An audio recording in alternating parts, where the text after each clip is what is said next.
Welcome into the Family Pet Podcast, the podcast for curious pet parents, where we believe the more you know about pet healthcare, the better pet parent you can be.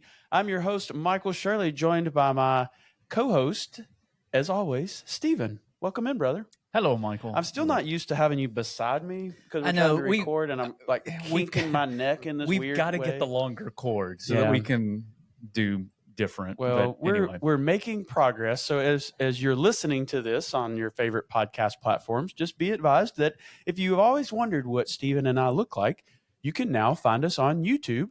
Just go to YouTube and search for the Family Pet Podcast, and it will pull us up. Nobody wonders what we look like. Well, maybe somebody out there does. That's a poor.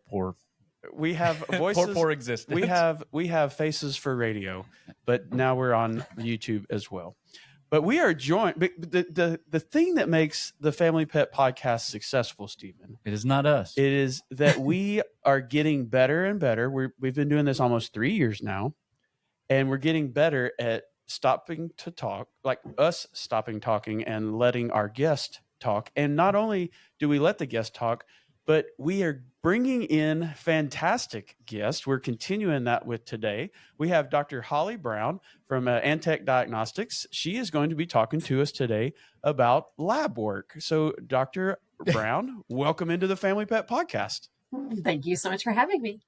Now, Stephen, when's the last time you had some lab work done? I had lab work at my annual physical where you get to 5 years ago. They give you the no. You're about to be 50. Do you get special lab work at 50? Actually, by the time this is released, Dr. Brown's laughing because there's a certain piece of work that they do. I have not scheduled. All right, that's enough of this. Let's let the guests talk.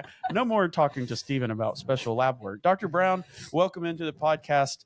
We're excited to have you, and I hear that you're excited to talk about lab work. Always excited to talk about lab work. When we talk about our pets, not Stephen, the old man, when we talk about pets, what are the most common lab work orders that our vets may recommend that our pet parents are going to learn about today? Yeah, so as you mentioned to Stephen, when we talk about our wellness visits, right, I think that our pet parents may be used to hearing about doing fecal testing, right? Fecal testing for GI parasites. And then a lot of times a blood test for our vector-borne diseases. So mosquitoes transmit heartworm disease, and we screen for that, as well as some of our tick-transmitted diseases. Those have become, I think, fairly standard into our protocols for wellness care, that we run those tests often during the appointment, right? While the owner is there, the pet parent is there with their pet. But I also think we want to expand that thought process and think about all the other diagnostics that we run, and not just in periods of sickness, right? So those pet parents who have had the unfortunate experience of having a sick pet have been at the veterinarian, where they talk about how we figure out what's going on, right? How do we get more objective information about the clinical signs that they're reporting? And then they talk about doing a CBC or hematology and looking at the blood cells. We're looking at the chemistry values, right? Or looking at a urinalysis. Those are other tests that we do that I think our pet parents are used to thinking about in times of sickness. But I think it's also really worthwhile. There's a lot of value in running those tests during periods of wellness as well. Get some baseline values, right, that we can trend. Yeah, my wife, Dr. Shirley, always talks about blood work is the internal exam for a pet. So she can do the external exam and do the physical, but the blood work is what tells her what's going on inside the pet. I love that. I've never heard that, but if it's okay with her, Dr. Shirley, I would like to say that sometimes too. I think that is great. Another wonderful quote comes from Dr. Dennis D. Nicola, also a fantastic clinical pathologist. And he talks, says, animals can't hide their objective data, right? They can hide so much information, especially a cat and in a practice setting. Right? They're going to hide every disease as long as they can, right? Mm-hmm. They don't want anything invasive done. They'd rather be left alone. But when we want to get an objective evaluation of how a pet is doing, if their behavioral change is just behavioral, right? Or if it's actually because of underlying disease, or if we want to get a status, right? What are they at 10 years old? What does it look like in my pet, right? What early signs of disease might I be able to find? And then we look inside, right? We look at the blood cells, we look at the chemistry, and we look for some objective data to help us qualify their status of health. You mentioned some you mentioned the basics like the fecal, the urinalysis, and just vector-borne test. And then you mentioned some more specific things. You used an acronym, or I guess it's not an acronym, an abbreviation, CBC. Tell our curious pet parents, what is a CBC and what does it tell us? So the CBC, and actually it's one of my favorite diagnostic tests. So the CBC stands for the complete blood count. And so when we're talking about the complete blood count, it's hematology is the area of science that we're looking at here. And it's looking at the red blood cells in the blood, the white blood cells that are circulating in the blood, and our platelets, which are actually a cell fragment that's circulating in the blood. So we talk about the CBC or the complete blood count as if it's one test, right? But it's often reporting, like 20 to 24 different variables of the cellular components of the blood. It tells us so much about when a patient has low red blood cells, we call that anemia, right? And most of our pet parents have probably heard about that just even in the human world, right? Hearing about an anemic patient. And anemia, or having a low number of red blood cells, is often one of our most sensitive, while non-specific, right? One of our most sensitive signs that something is going on in the body, right? We stop prioritizing making red blood cells because our pet is sick with something else going on, right? It's a really common finding in our sick patients. And then in our white blood cells, we get to learn about signs of inflammation, immune stimulation, different leukemias we can see. We can see a stress response. There's different patterns in those white blood cells, as well as morphology changes of those cells, right, that we can pick up on to be really sensitive in detecting an allergic response, a fungal infection, a parasitic response. There's just so many things in those white blood cells.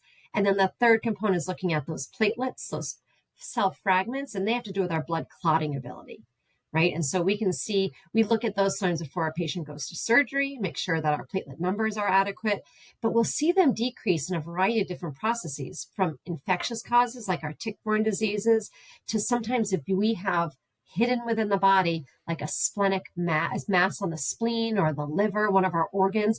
If there's some bleeding within that mass, often those platelet numbers will go down. And so we can't observe this externally with our patient. We see those platelet numbers dropping some below a normal healthy reference interval, then we start investigating further. Now, you have gone to explain quite a bit on the CBC. What is it telling us? What do the fecal tests tell us? What does a urinalysis tell us when you break those down? Perfect. So on fecal testing, we are looking for, we're testing the poop, right? We're looking in the poop to see if there's any signs that there's intestinal parasites.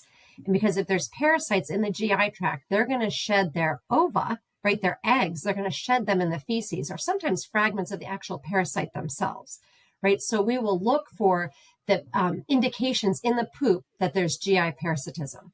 And we see with those GI parasites that it's really important both for that particular pet's health, right? That we optimize their health by keeping them free of internal parasites. But a lot of the parasites, the eggs that they shed, are actually zoonotic to people as well, right? So it's a sort of a public health obligation that we make sure the poop is clear of these shedding ova, right? That could be infectious to people in the environment as well. So that's fecal testing, right? And it's actually gotten a lot more intense in how we look at that, right? There's a lot more options. So traditionally our fecal testing is done with a flotation. We actually mash up some of the poop, right? And in a special solution that causes those ova, right, or oocysts to float up to the top, and we capture them on a slide, right? And we look at under the microscope to see them. And sometimes we have to do special tests like centrifuge it or use different strengths and solutions, right, to get to see the ova that we're looking for. But then they invented more tests where we could actually look at antigens, looking at proteins from some of those, right? We don't need to wait till the intermittent shedding of eggs. We can more sensitively find just pieces of protein that come from those parasites. And that's like where the parasite is just releasing maybe their hormones or is it more than just that? Like they're releasing their scent, their essence. I don't know what is it. What is it, Dr. Brown, that they're releasing into the bloodstream that we're testing for? Well, the technology picks up on a lot of different things, right? So we actually just look for what can be a biomarker even sometimes, right? So often it's a protein fragment of something that produces. When we look at, going beyond fecal testing, but we think about, well, we'll go into heartworm testing later and talk a little bit about that. But antigens that's released from it, that's just saying we know that it's present in the intestinal tract, and it may be pieces of the body even that have come out. Can you define antigen? Because we talk about that a lot, and I don't. Let's educate our pet parents out there on what does that word mean, antigen? Yeah, so an antigen is usually it's a protein target that we can make antibodies, or the body has made antibodies to. So it's a way that we can test the immune system, right? And we test the immune system usually in our patients to say, are you making an antibody to a certain protein or antigen that came from the infectious agent?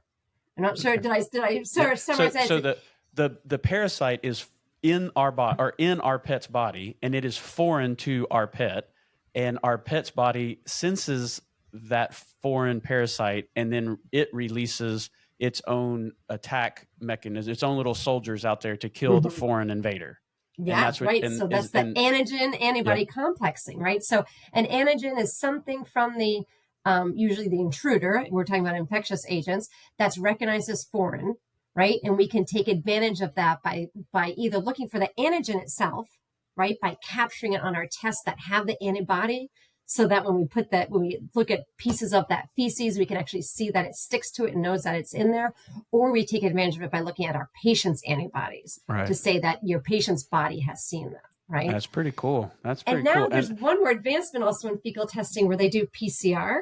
Yeah, so that might be unfamiliar to our pet parents, but that's looking at genetic material.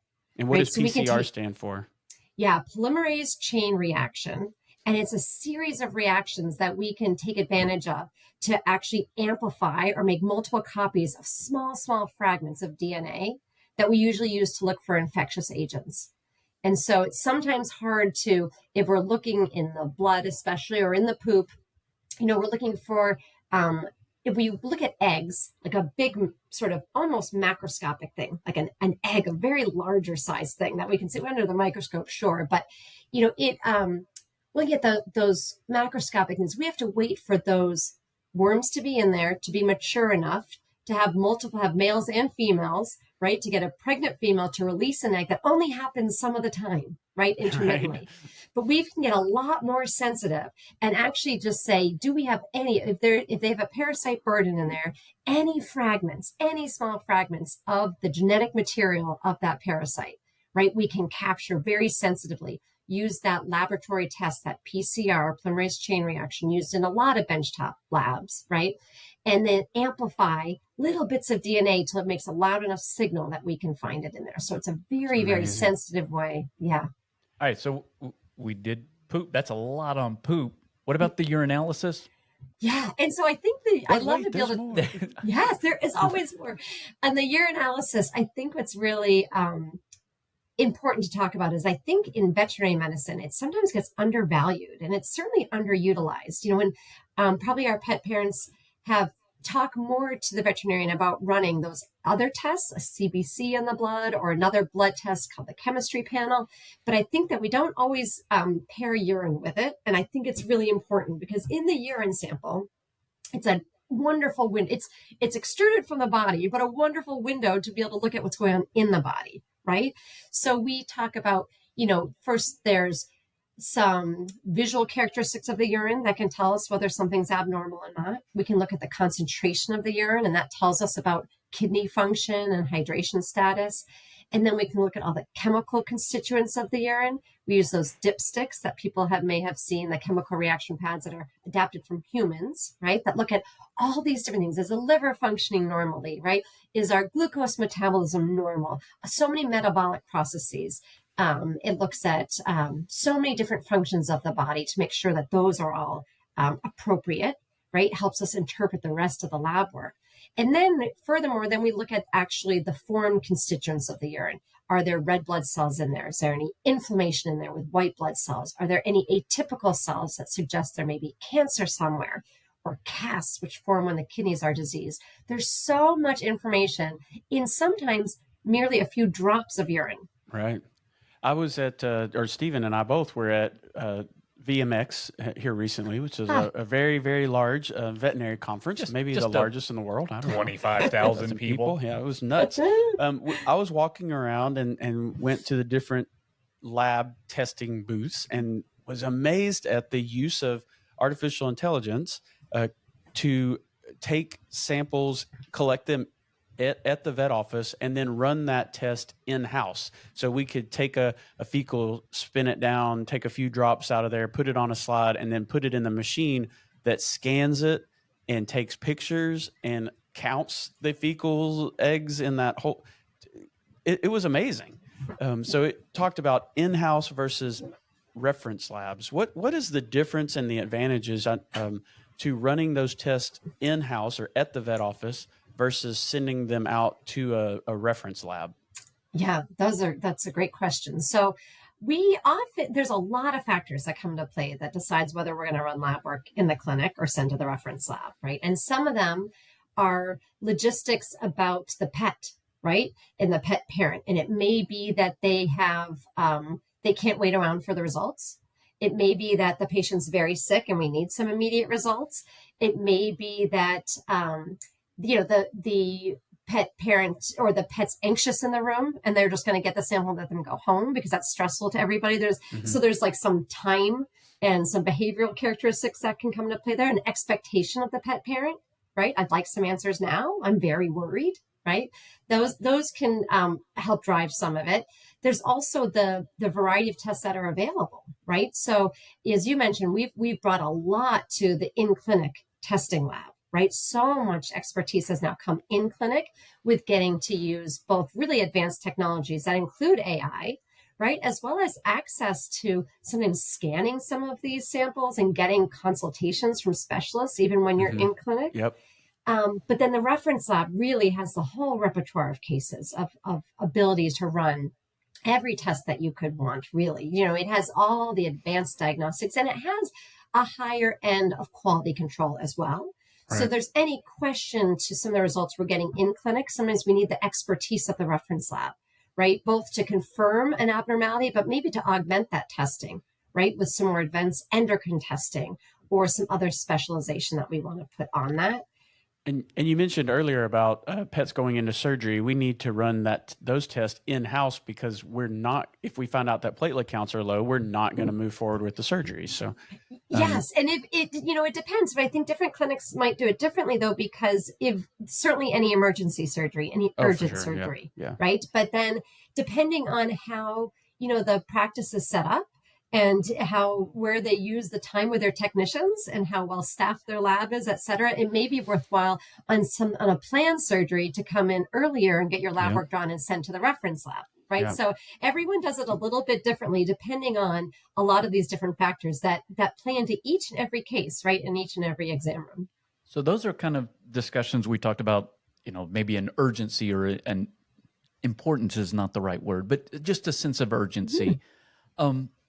But as our listeners are listening to this and are saying, hey, I want to get some lab work for my pet, when should they do that? In the pet's life cycle, when should they do all of these things that you've been describing?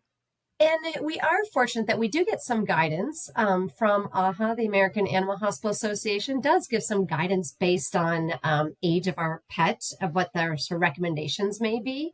I mean, in my mind, I want lab work all the time, right? And I'm not just saying that because I'm a clinical pathologist. I was going to say that the listeners out there are like, yeah, of course. The doctor says that she can run that. But in truth, they're my own pets, right? I mean, I want it when they're very, very young to recognize anything congenital or hereditary, right? I want to know what normal is for my pet early on, right? Especially before that first surgical, the spay or neuter.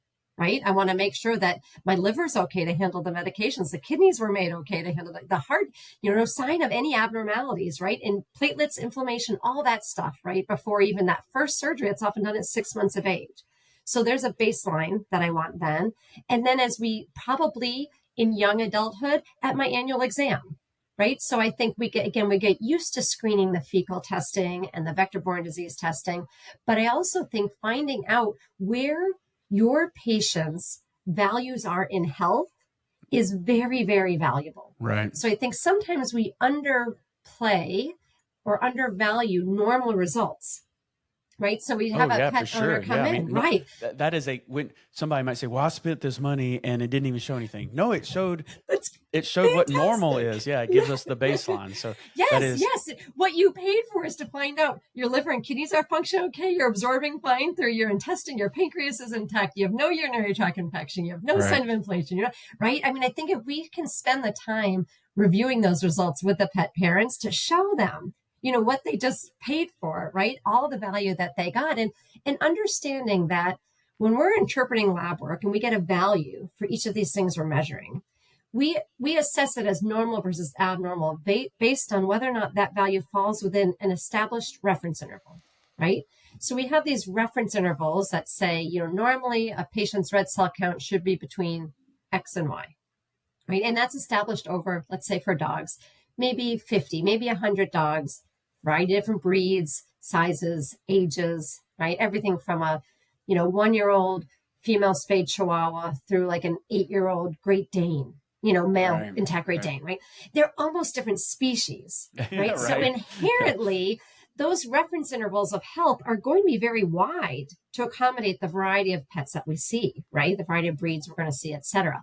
But for an individual patient, that's very insensitive to detect abnormalities, right? Because it's a wide reference interval. It's like a field goal, right? And pretty easy to fit the ball through. And so if we can get our individual patient, a pet can come in and we can get a baseline data when they are healthy at 1 year of age, 2 year of age, right? Then we can see what's normal for them. And it's much more narrow now. So then at years 3, 4, 5, 6, if we do annual lab work, right, through their mature ages, now as those start to trend, one of the, in the chemistry, some of the values we look at for albumin or creatinine, different things, as they start to trend high or low, we start to pick up on something much earlier, right, before they're sick, right? And so there's really a lot of value in running those tests when they are clinically healthy. And I would do it annually until they get to be even more mature. And I'd probably be going twice a year, once they're over 7 or 8 years of age, again, to more sensitively and earlier detection of abnormalities so that we can intervene before they get to clinical sickness, right? What a great information. If you have time, I think we're coming up on the end of what we try to keep our time for the show, but I have more questions to ask. So would you stick around? Can we do an extended episode with you? I would love to. Okay. So for you curious pet parents out there, we're going to break this. We're going to keep our conversation going with Dr. Brown. But let's end this episode because I know you got at least one fun fact to share with our listeners. So this is the time in our show where we ask you to share with our curious pet parents at home a piece of information that will help them be a little smarter, to help them win trivia night, or at least impress their friends and family at dinner. So, Dr. Brown, what is your fun fact for our curious pet parents? Okay, one fun fact I was thinking, and again, probably best for trivia maybe, but just for a sort of global understanding, might be the word leukemia and understanding the origin of that word. Okay. So people may be familiar with hearing leukemia either in the human world or on one of their pets and not know what it means. And so I think it's fun to break it down because of how it came about. So leuko means white, right? And emia is of the blood, right? And so it's increased white blood cells, right, in the blood. And that it's not just as basic as that, though, because before they could look under the microscope and see that those were white blood cells, they used to look at blood by spinning it down and observing the visual characteristics of it. And when there's a lot more white blood cells, because you've made too many white blood cells, and in this case, we're talking about a cancerous production of white blood cells. Excuse me. So they're making a lot of white blood cells in the blood. When they spun it down, the white layer of all of those white blood cells was really, really thick in the blood. And scientists used to look at that and say, what's making the blood so white? So they call it white blood. And it's because there's actually this cancer of the white blood cells that's making them make way too many of them. That's fascinating. I learned something new. White blood. White blood. Well, that is I think that will help somebody win trivia night. That's good. It definitely makes them feel smarter at family dinner. So. Yeah, I can impress my Steven's family going and to bring friends. that out tonight at dinner. And Michael's going to be like, yeah, it means white blood. Duh. Duh. Well, Dr. Brown, thank you for agreeing. We're gonna continue this episode. So, you curious pet parents out there, go back, listen to this one, play it back. Get ready for next week. We'll continue part 2 with Dr. Brown, and we're going to talk a little bit more about some specifics related to lab testing. And until then, stay curious.